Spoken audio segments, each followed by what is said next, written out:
अस्सलाम वालेकुम। बस ड्रामा सिल गैर जिसमें वफ़ा ने सालिस की वालदा को सब बता दिया तो इन्होंने वफ़ा का साथ देने का वादा किया। वो इसे शॉपिंग पर लेकर गई और अपने शौहर के सामने ही सालिस को सुना दिया कि अगर इसने मेरी बेटी को तकलीफ दी तो मैं इसे कभी माफ़ नहीं करूंगी। अब सालिस भी पूरी तरह फंस चुका है, वो कुछ कर तो नहीं सकता, इसलिए वफ़ा को ही डराता है कि मैं तुम्हें छोड़ दूंगा। वफ़ा जिसे इस बात का डर है कि अब वो तलाक और बेवफाई का इल्ज़ाम बर्दाश्त नहीं कर सकती, इसकी पुप्पो इसे हौसला देती हैं और साथ ये भी कह दिया कि तुम्हें अपना हक हासिल करने के लिए खुद कोशिश करनी होगी। तुम अकेली नहीं हो, मैं तुम्हारे साथ खड़ी हूँ। सालिस जो शुफा से मिलने गया तो शुफा तो हर वक्त एक ही सवाल करती है कि वफा को तलाक कब दोगे। तो सालिस ने भी अपनी मजबूरी बता दी कि यह सब कुछ इतना आसान नहीं है, अभी वक्त लगेगा। इसी गुस्से में शुफा ने सालिस का नंबर भी ब्लॉक कर दिया, इसलिए वो फिर से शुफा को जब फ़ोन करता है तो वफा के नंबर से ही करता है, लेकिन शुफा सबके सामने बैठी थी इसलिए नहीं उठाती। फरजाद इसे नोट कर रहा था, इसे शुफा पर शक हुआ कि ये ज़रूर कुछ छुपा रही है, इसलिए इसका मोबाइल भी चेक करता है। सालिस की वालदा जो चाहती हैं कि वफ़ा और सालिस एक साथ खुश रहें और वो वफ़ा की वालदा के साथ की गई ज़्यादती का अजाला भी करना चाहती है। इन्होंने वफ़ा से ये भी कह दिया कि मुझे पता है कि तुम्हारी वालदा का कोई कसूर नहीं था, बस बहन के प्यार में खामोश रही, मुझे माफ़ कर दो। अगले दिन सालिस की वालदा शुफा के घर गई ताकि इससे बात करके इसे एक दफ़ा बता दें कि ऐसी हरकतें मत करो जिससे सब कुछ फिर से बर्बाद हो जाए। इन्होंने शुफा से कहा कि अपने कदम इधर ही रोक लो, वरना मैं तुम्हारी माँ और अब्बा के सामने सब बता दूंगी। इनकी सारी बातें तहरीम सुन लेती है। इसे सब समझ आ गया कि शुफा और सालिस आपस में मोहब्बत करते हैं। सिर्फ वफा से बदला लेने के लिए तहरीम ने शुफा का साथ देने का फैसला किया। वफा को ज़बरदस्ती इसके घर से ले दवाई लेने जाने के बहाने और इसे किसी रेस्टोरेंट में ले गई।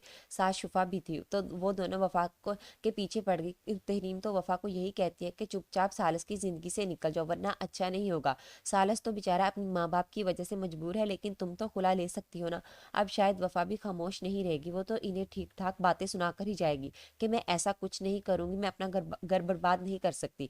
घर आकर वफा ने सारी बात अपनी फूफा यानी सालिस की वालदा को बता दी और कहा कि इन लोगों के हाथ में सालिस है, वो सब कुछ कर सकती हैं। तो तहजीब ने भी कह दिया कि तुम्हारे साथ रानी खड़ी है जो तुम्हारे साथ कुछ गलत नहीं होने देगी। सालिस की वालदा को अपने बेटे पर काफ़ी गुस्सा है। सालिस भी हिम्मत करके अपनी वालदा को बता ही देता है कि वो और शुफा एक दूसरे से मोहब्बत करते हैं, हम शादी करना चाहते हैं। मेरी और वफा की शादी गलत फहमी में हुई तो इसकी वालदा ने तो इस दफ़ा अपने बेटे के मुंह पर थप्पड़ ही मार दिया कि तुम्हें शर्म नहीं आती। वो लड़की और तहरीम सिर्फ वफा को बर्बाद करना चाहती है और ऐसा मैं कभी होने नहीं दूंगी। और अगर तुमने अपनी मर्जी की या वफा को तंग करने की कोशिश की तो मैं तुम्हारी हकीकत सबके सामने बता दूंगी कि तुमने और शुफा ने वफा के साथ क्या किया। इस दफ़ा मैं भी लिहाज नहीं करूंगी कि तुम मेरे बेटे हो।